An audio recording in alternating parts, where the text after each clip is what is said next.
in the early 80s, the National Academies commissioned a report that was the committee that oversaw that report was chaired by Dale Corson. He was then the president of Cornell University. And in 1982, they came out with a report on scientific communication and national security. And it really laid out the need, again, that science be open, that there were concerns that you can overly protect science, and if you wall in too much information, it will hurt the ability to advance science. And building upon that, in 1985, President Reagan issued National Security Decision Directive 189.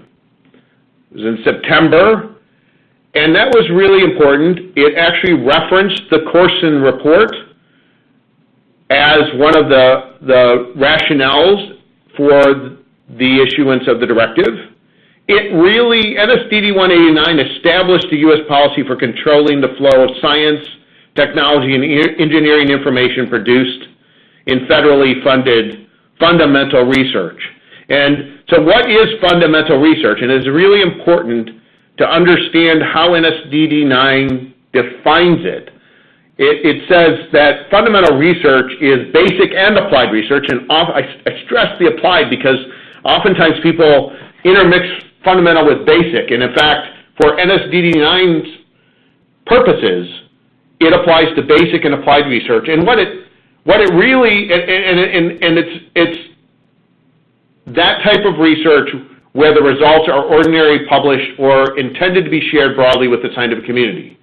And the most important part of NSDD 189 is that it said that to the maximum extent possible, fundamental research, as I just defined it, should remain unrestricted, and that when there were restrictions that were needed, classification should be used as a mechanism to control information that is generated during the conduct of federally funded fundamental research, when it is, in fact, determined that there is controls that are necessary to protect national security. The other thing that's important, I think, about NSDD 9 is who decides when something does deserve classification or need to be controlled, and it clearly states that it should be up to the granting or contracting agency. So NSDD 189 is really very important in terms of the history. I want to say one other thing about NSDD 189. It was actually reaffirmed in 2001 under the Bush administration by then Secretary of State Condoleezza Rice. The other thing, though, that I want to say about openness, so there's historically been this, concern, and what's the right balance between scientific openness and then security. It is also important to know that there's tension in other ways, and I want to highlight the fact that on the one hand right now, and I'll talk about the current context in a second, that is really raising issues about what we need to protect and control versus what is open.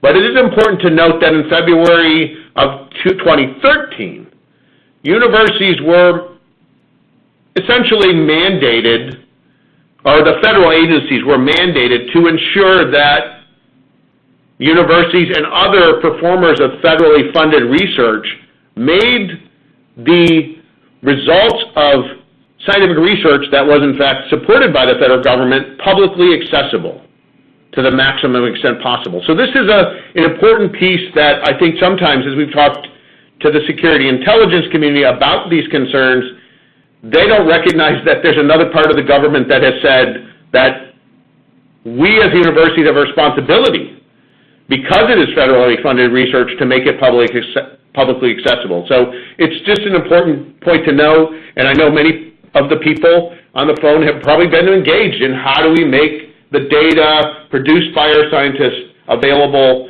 and broadly accessible, as well as this plays out in ensuring that publications are also accessible.